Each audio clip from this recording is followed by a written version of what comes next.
Simplified, tech talk everyone can understand. I'm your host, Will Slappy, CEO of IT Voice. Today, I'm joined by Tina Forst, who is our Director of Cybersecurity and Compliance. Tina is passionate about serving customers and ensuring their business are protected from cyber threats. At IT Voice, our dedicated team of engineers and VCIOs continually prepare for the evolving cybersecurity landscape and changing threats. They stay ahead of all of those emerging threats, which is what we'll discuss today. What is coming in cybersecurity for 2024? So, Tina, great to have you on here again with us. And I want to kind of hear about what does that typical day in the life of a cybersecurity and compliance director look like? It seems like a massive battle that you're facing out there, and the villains I know not always clear. So, what are some of those top threats that you've seen recently? Great. We spend much of our days learning about all these new attack vectors, new attack strategies and techniques, as well as adjusting our strategy and our product line to help detect and evade these cyber attacks. When they do happen, we have processes and controls in place to help and mitigate any kind of loss. But our biggest effort is in education of our staff as well as our clients. It's a continuous battle against many threats and many methods, and nobody's an island. We can't do it alone. It takes the whole village to combat these bad actors and bad threats out there. So pretty much anybody that uses a computer is our best defense. And as far as the massive battle that we're facing, yeah, it's not always clear. Some of the top threats recently is ransomware has been up about 94% compared to last year. It's really expected that ransomware will cost us about 265 billion by 2031, which is huge. In 2023, there was a cyber attack every 39 seconds. So it's not if anymore, it is definitely when.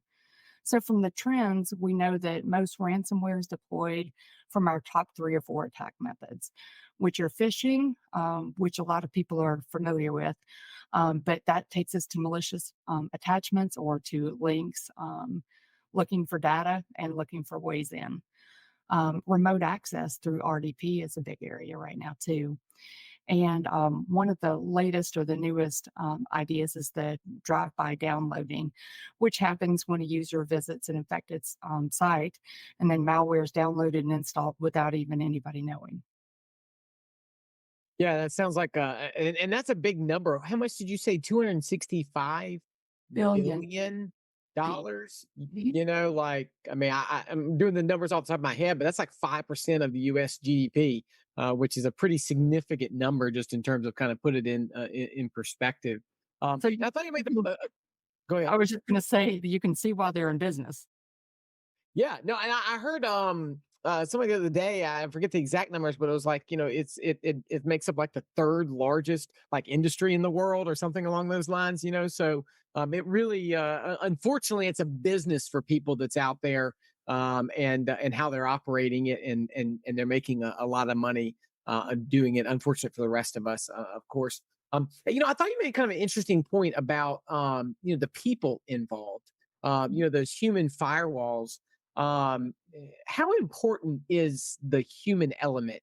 I don't know if you have any percentages or anything along those lines, just in terms of, how important is, having your employees prepared as a part of that solution. And I like the way you positively spun that as well. That said that they're some of our best defenders instead of, the people who are unlocking the door. Yeah, no, they're like our people are our last defense usually. They're the ones that start looking for unusual behavior in their computer systems. They'll notice things that are not right before your cybersecurity team will get alerts sometimes. And so, if they're really on top of it, they can uncover things before the cybersecurity experts even find it later. Right. Yeah, and I know that from time to time I hear you give me some of those examples, but just for our listeners out there, what are some of those examples? Like you just mentioned, sometimes the users notice something's not quite right. I know you gave a presentation internally, I think last week or two, to our team. Can you mention some of those things that, if you are an end user out there listening, that what are some of those signs, breadcrumbs to kind of watch out for that may tell you, hey, that there's something bad that's happening going on? Yeah, absolutely. So if you're in your email system, you'll notice a URL or just a link that's misspelled. Instead of saying Bank of America, it might say Bank of Americas, that kind of thing. Um, People's names that are misspelled, bad grammar, and a business email is another one to look out for. If you're on your browser, you could have pop-ups coming through or sites that you didn't click on suddenly pop up for you, those kinds of things. Um, yeah, it just those are the two biggest areas. Not everywhere you'll see the ransomware notification pop up as your first sign. You'll see other little signs that happen before then. Right. Yeah, and from some of the stories that I've seen, it's almost that like I'll use an analogy of in the physical world. If you feel like you're being followed, you might be right, even though you may not see that person. You just get that eerie sense. And the same Mhm, thing is if you feel like there's things happening, maybe you can't even quite put your finger on it, but you're sitting there on your computer like, that's weird. Like I didn't do that. Where did that come from? If you feel like somebody else is on the computer with you, mhm. somebody else might be on the computer with you. So, really teaching your people what to look for, and just kind of, even, that belief in the people. Hey, take some of those instincts that you have and dive into them, because if you dive into them earlier and catch it before all the damage is done, you may be able to save yourself from a lot of harm. But Yeah. waiting long, until all of a sudden you're like fully encrypted and ransomed. Um, so let's go back to something else that you talked about, just in terms of the increase in the activity, specifically with ransomware and some of the others. Why do you think there's an increase in these various compromises? First off, we talked about it before. It's a very lucrative business. So the more attacks they can get that are successful, the more money that they'll make, the more data they'll get, and that translates to money too. Specifically with the drive-by compromises, one of the things that happened is Microsoft basically disabled a button or took the button away for enabling macros, which was a big way that cyber criminals could get in and execute bad applications. EXE programs is what a lot of people say. But they removed that ability. And so the threat actors had to get a little bit more creative. So now you'll see a little bit more of those alternative ways of delivering the malware and infections. We're seeing an uptick in SEO poisoning, which is where they send users to fake sites or infected sites, and then they download that malicious file unknowingly.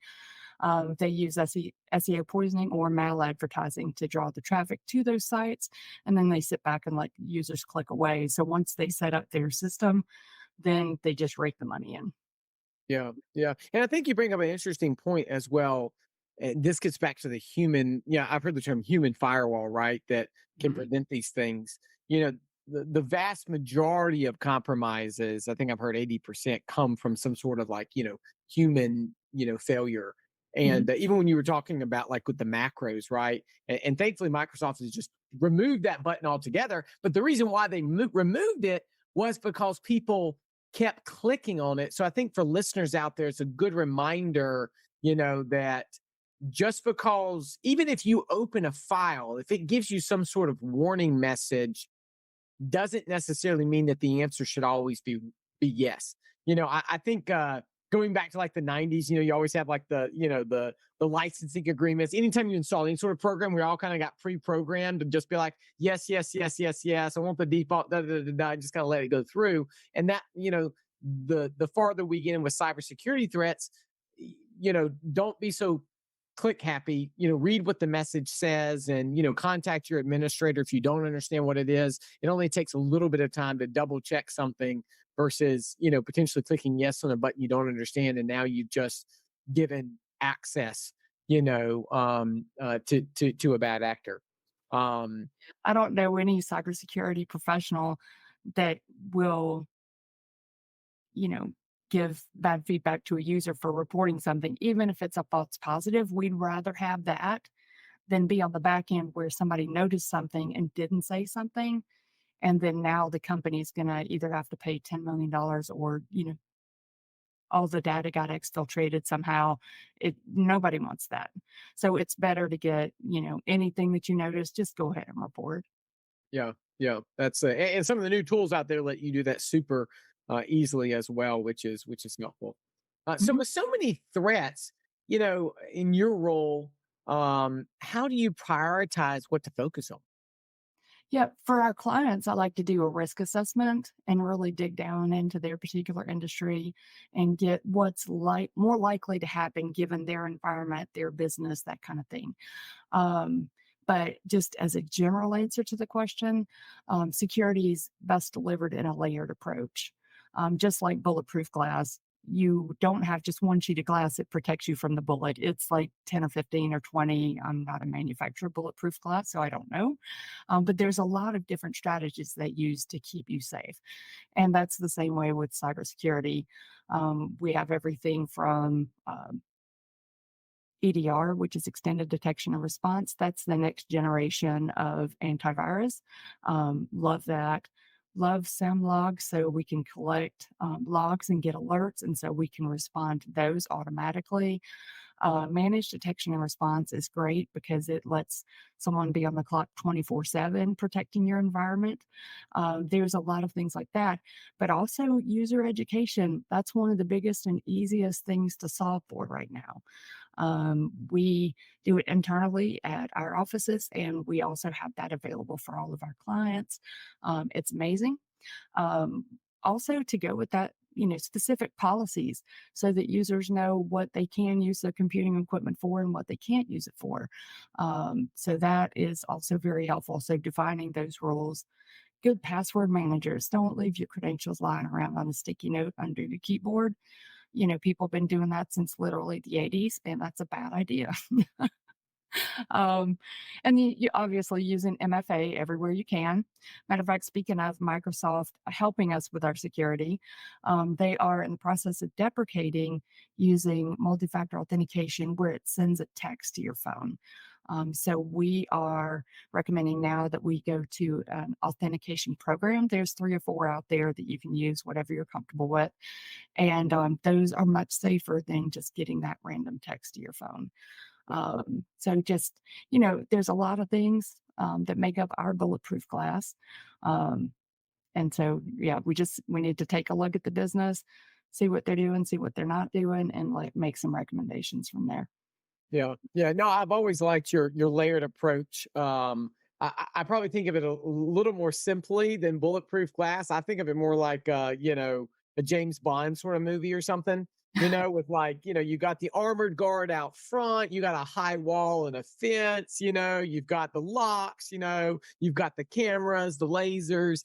All of those different things. And I think it's important to note that when you talked about some of those things, and I know we're not trying to get too technical, for our listeners, but some of the mechanisms prevent the actor from getting in, like the firewall, for example. That's a hard wall at the edge trying to prevent somebody from getting in. But Mhm. some of the other tools are not doing they're not trying to prevent anybody from necessarily getting in. They're searching for something that might already have gotten in and how to shut it down and stop it, and send alerts to, hey, we need to have a human come and remediate this and look at it. And so I think it's for listeners out there when you're talking about, don't try to put all your stock in just one defense mechanism. Have multiple different defense mechanisms, multiple fences, and armored guards, and attack dogs, whatever layers you want to add in there, that prevent it from getting in. And then I know you've said before, like, always assume you're compromised, right?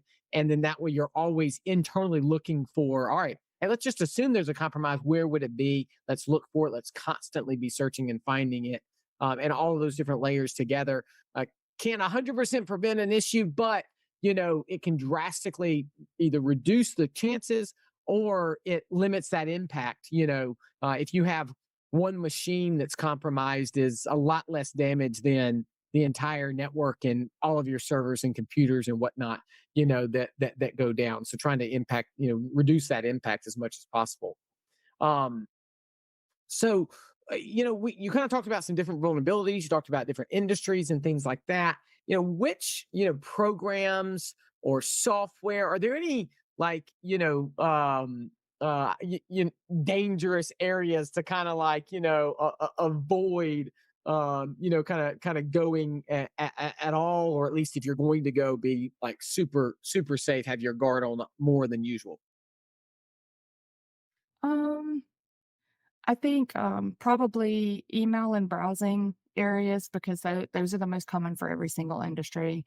I know that there's within each of those types of deployments, there's actually options that we can harden up a little bit to make it even more difficult. Like, for example, with Microsoft Office 365, they have options for safe links, safe attachments, and data loss prevention. Which, if we set up, it prevents you from accidentally sending a social security number or credit card number across anywhere. So there's a lot of things that we can do that way, and those kind of the top two. The other thing that sparked when you asked the question was there are several industries that have specific compliances that they have to mind, and so we look specifically like if it's a HIPAA kind of situation to make sure that the data at rest and data at motion is fully encrypted to reduce the risk that anything there happens because the fines for each data record lost in a HIPAA situation is oftentimes more than a small business can withstand. Hmm. Yeah, and I guess that's the other part of your job too. You not only handle cybersecurity, but also the compliance component as well. And you hate to be in a position where you have both the ransomware payment due and a large fine that is due also for that breach. Mhm, And on that note, sometimes I've heard people talking about like especially ransomware events where not only will you have the ransom to deal with, but now you have the information leak, to deal with. And I've even heard some bad stories where people paid the ransom, they got the key and unlocked it, and then the bad actors came back a second time and said, "Hey, we're going to leak all this information unless you pay us X amount more not to leak it." And very conniving. I mean, obviously we're dealing with criminals here, and so like then they had to debate like, okay, well we have our information back, that's great, but like, do we want to have a leak and they're going to take it public or whatever, and all those things. So a lot of scary stuff to deal with out there. So last question here before we have to go. What's one of the best approaches for staying safe? Everything's changing so often. Is there any like sort of constant or just kind of best practice? And I know you've already given some of those, so anything you haven't told us just about a best practice to take away for our listeners as they're thinking about how to navigate this ever-changing cybersecurity landscape. yeah, and again, it follows that layered approach. It follows the many strategies that you can put together. It's education, it's policies, for your company. And we didn't talk a lot about policies, but part of that is sanctions. What happened if you have a repeat offender that keeps accidentally doing something, that kind of thing. What do you do with that employee? Just to put some teeth in it so that your business is less at risk.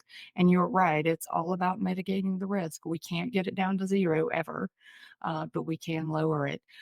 So yeah, like I would use multiple layers of education, um, the applications that we talked about, um, firewalls and other security appliances, and that even gets into, backups, disaster recovery, all of that kind of stuff, because things will happen. You just need to be prepared for as much as you can. Yeah, yeah. I love the one point that you brought up there, just in terms about the management side of the employees, right? Because if you have an employee who, I mean, one, your responsibility from management is to make sure you educate your employees the same way that you have safety trainings or continuing education in their profession. This is not like something that's brand new out there. A lot of companies, value education in terms of what they're doing.